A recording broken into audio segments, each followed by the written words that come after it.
Hello everyone, I'm Duni, founder of Drew Academy. It's a platform where we support people who have experienced the loss to increase their self awareness and promote their well being and self care. Now, obviously, we have talked about in the past episodes the myths of grief, and obviously, following a loss, people usually go through a period of grief. Today, we are going to talk about the pain of loss. Now is the first of a few parts. So today's part one. So just briefly, when we do lose something or lose someone, we do feel some pain in the grief process. Now, many people have described this in different ways, but I'll leave that to you to just look at and think back and think what the times I've lost someone or lost something. How did it affect me? Where did I feel that pain? Did I feel any pain? Was it intense? Was it bearable? Was it unbearable? These are varied ways, but that's something I would leave for you to do on your own, okay? Right.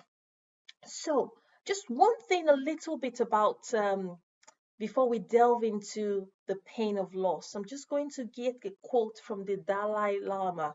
Now, I'm not very good when it comes to cramming, so I'm just going to read it out to you so I don't miss a word. So it says, pain can change you, but that doesn't mean that it has to be a bad change. Take that pain and turn it into wisdom. And that is why we're here today. We're trying to turn pain into wisdom and use that wisdom to enrich ourselves and bring about our well being. Right. So, having said that, let's just delve a little bit into pain. Where does this pain come from? You wonder. Now, if you step on a nail, you feel it because something physical has gone through. When you lose someone, you can't say, oh, this physical thing has gone through me. Or if you lose a job or you lose your income, you can't say something physical has gone through you. However, the things that cause the pain are your thoughts, the feelings, and the emotions. That's where the pain comes from when you experience a loss. Today, we're going to talk about the thoughts. Now, to understand the thoughts, we need to just know a little bit about ourselves. Now, we as humans, we're not just one particular thing. We have got the mind, the body, the soul, and the spirit. Now, today, we're going to kind of talk a bit about the mind and the body. Now, we all have heard about the mind. Now, I tried quite hard to look for a proper definition for the mind, but kind of mixed and matched quite a few things together. So, the mind, it's not a physical thing. You can't say I'm touching the mind, okay? And it's an invisible collection of faculties where our thoughts, our feelings, our judgments, our beliefs and imaginations are generated and coordinated. And also, it has another element about emotions in its own remit of things that it encompasses. Now, the other part, which is body, that we're going to talk about, is the brain. Now, we all know that when maybe you're trying to solve a problem, some people might, and you're struggling to get the thoughts aligned, people say use your brain. Um, the brain, which is not like the mind, it's a physical thing, it stays in your head. Now, the brain is a very good organ. It can be kind of put as a similar. It's the way of describing it can be. It is a supercomputer. I think it's like the best computer anyone could ever have. But it is like a supercomputer. Now, it processes thoughts. It's involved in long-term memory. And in the brain, we've got a structure called the hippocampus, which actually helps you with storing memory. So, if, for example, you get into uh,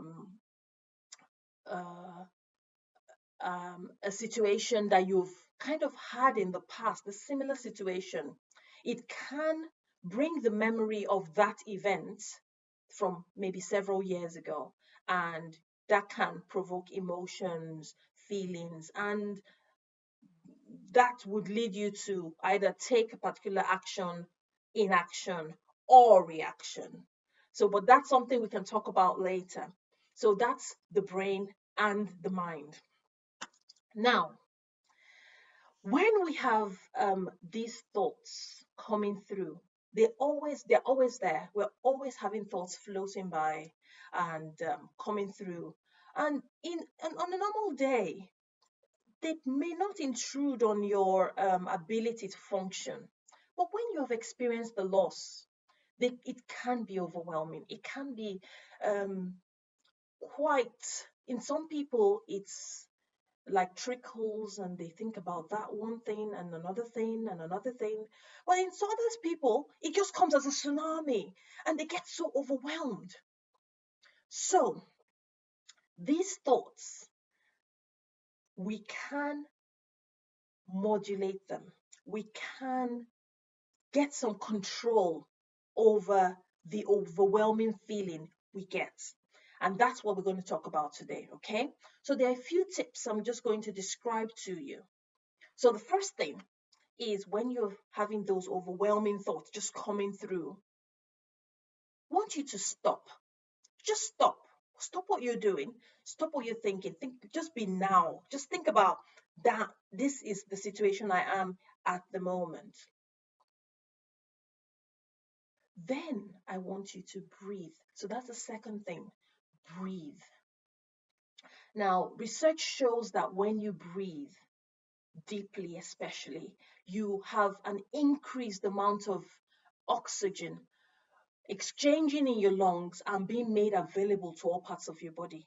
Now, your brain is a very important structure that requires oxygen to function. When oxygen is made available to your brain, it functions better. Another aspect of breathing is it actually calms you down. So when we get overwhelmed by the thoughts, sometimes our amygdala, who is always looking out for us, we can't blame it. It's such a good structure. If they're going, oh, panic and run, panic and run. What do you do then? You breathe, and at that point, you can calm it down, and it goes, oh, right, okay, this person is breathing deeply, or maybe it's not too bad after all. So those are the benefits of breathing. So number one, stop. Number two, breathe. Number three, I need you to notice the thoughts you're having. So obviously, you're having so many thoughts coming at you. One good thing you can do is to notice each one as they come. Now, noticing them is a good thing. And you can even name them if you can. Now, but what do you do when you notice and name those thoughts? You write them down. And that's the next step. 4, writing down. Now, when you name them, you write them down. So I'm thinking, for example, you've just lost someone who is the breadwinner of the family. You're worried about so many things, the bills, you're worried about the future, you're worried about your well-being, and losing your home, things like that. When the thoughts of you are doomed, everything is crashing down, is coming through in your mind, right? You are doomed. You are doomed. Okay? At that point, we are not wanting you to dig into, oh, you are doomed. Is that a true feeling? Is that not? No, it's not. That's not the time. Just write it down.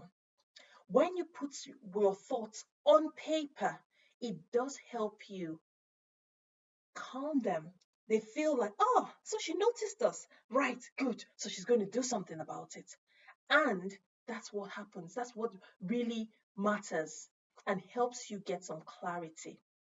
So when people write things down, they sometimes say journaling. So journaling is a very good practice, especially for everyone, really, but especially if you've experienced a loss. Journaling is a very good practice to have. Right. So the final tip I would like to suggest for managing overwhelming thoughts is then to analyze them. And what does the analysis mean? It means looking at the thoughts that you have written down and asking two main questions. Is this thought true?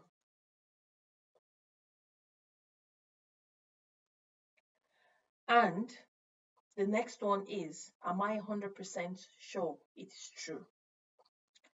Now, these thoughts, some of them are worry thoughts, some of them are negative thoughts. Now, like I said in the beginning, thoughts come automatically, they're there all the time. And when there are positive thoughts of, oh, I'm great, I'm wonderful, I'm beautiful, they're good and they always make you feel better. You feel you have more energy, you feel more empowered. But when there are negative thoughts, you feel disempowered, you feel drained, you feel hopeless, and that's where there's the problem. Now, obviously, you would not get overwhelmed with positive thoughts. You'd probably be, yes, I did it. Yes, I'm excited. But negative thoughts just make you go. So, when you've written those thoughts that are worrying to you, they are the ones you probably wrote down. There is a concept I would like to introduce at this point. They are called ants.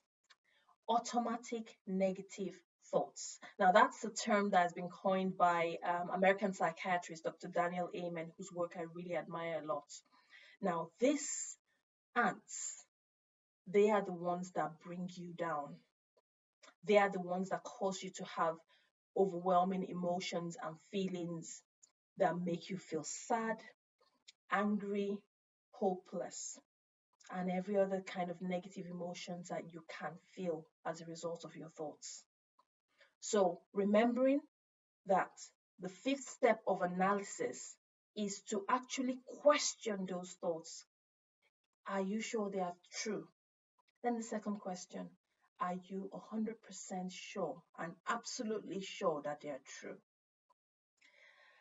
When you have done that, it kind of gives you a way of critically appraising them, I would say. Okay, so you're looking at your thoughts, and somehow, if you've made a list of say 20, it might just chop it down and you just go, nah, that's not true. That's good, takes that out of the way. Now, I'm not promising that you have a list of 20 and it goes to zero, but you have some that you can say, oh no, that's not true, and this is not true, and that's not true. And when you have kind of streamlined your list, then what you have left is manageable, and then you can make a plan. Right. So basically, today, I hope we have kind of done a whistle stop through thoughts, okay? And I think it's something we can kind of go into in more detail at some other time.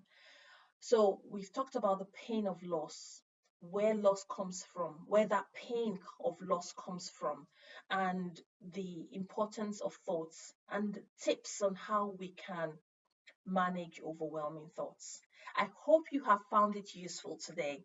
And if you have, please like the video, please share the video, and so that you don't miss any further episodes, would you please hit the subscribe button, subscribe, and be a part of this community. Leave your comments down below. I'd love to hear from you. Until next week, when we will have another interesting episode, I wish you well. I ask that you take care of yourself and have a good day. Bye.